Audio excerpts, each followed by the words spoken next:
you just had to kind of figure it out on the fly and understand. We've been through this before. Guys that were here in 16, 17, um, with coaching his back problems back in the day where he was out of the lineup but still had an influence, and Mike B stepped up. So we didn't really have a lot of time to react. So just come with the same approach. I understand we know what the game plan is, and then go out and try to execute. We obviously didn't for 3 quarters. Defensively, we were solid. Just offensively, just couldn't get anything going. And then gutted it out. Steph, two questions for you. Is there anything unique about the purple shoes? And is there something you figured out in the fourth quarter? Nothing figured out. It was just don't let the first 3 quarters influence the fact that we still had a chance to win the game. Shoot the shots you think you can make. Play aggressive. Take care of the ball. We did all those things. We were able to get enough stops. That guy in the corner was unbelievable down the stretch, taking on that challenge. So just understand we've been here before. Whether we won or lost, the intentions of how we could give ourselves a chance in the fourth quarter was all we focused on, and then got it done. You Shocked the system a little bit.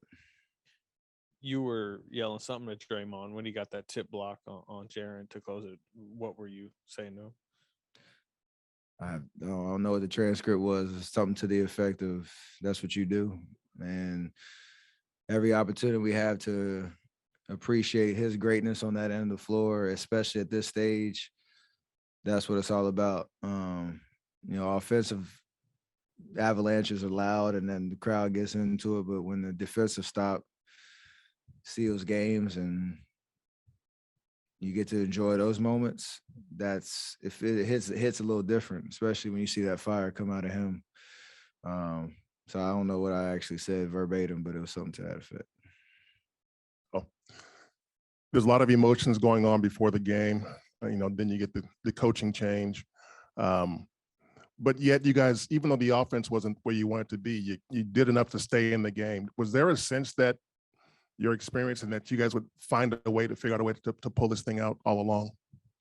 Yeah, just staying with it. Like I said, defensively, we kept them at bay for the most part throughout the game, and still were our worst enemy a little bit with rushing in the first 6 minutes on offense. There are times our shot selection and missing shots affected our transition defense, but for the most part, when you come into a fourth quarter with no flow offensively and you're still within, 3 or 4 possessions of coming back, like that feels there's some motivation behind that. And then, like you said, we've been here before. We know how to pull off games like this, whether it happened or not. It's about just how you approach it, and we made that happen. Steph, how much do you appreciate what Mike Brown has brought, during these times to step in and do this on the postseason stage? And also, he said there's been some good-natured razzing of him since yesterday. Some good jokes going down on him taking over the Kings. I mean, his track record, obviously, as a head coach, he's coached in finals before, coached some high-powered teams, some big market teams. Like, he's been through it all.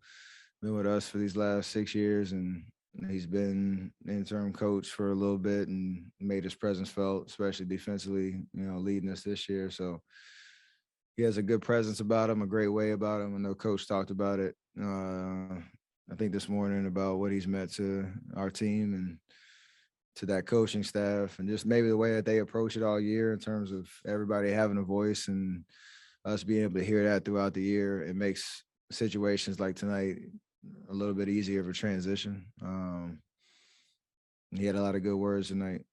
I don't know, it's in history if you've been named the head coach of 2 teams in 24 hours. So he's continuing to set some trends. Steph, that one liner you said on TNT after the game, you guys, something to the fact that you guys felt like you were maybe all turned into the Sacramento Kings or some Y'all version. misheard that. I was saying because Mike was the coach, it felt like we all got traded because there was a lot of talk about him being the head coach, and obviously all of a sudden now he is the head coach of our team tonight. So it wasn't about how we were playing; it was about just the vibe of Mike Brown as the head coach of the Kings, and all of a sudden now he's the head coach of two teams. So gotta get that straight. Yeah, it's good save.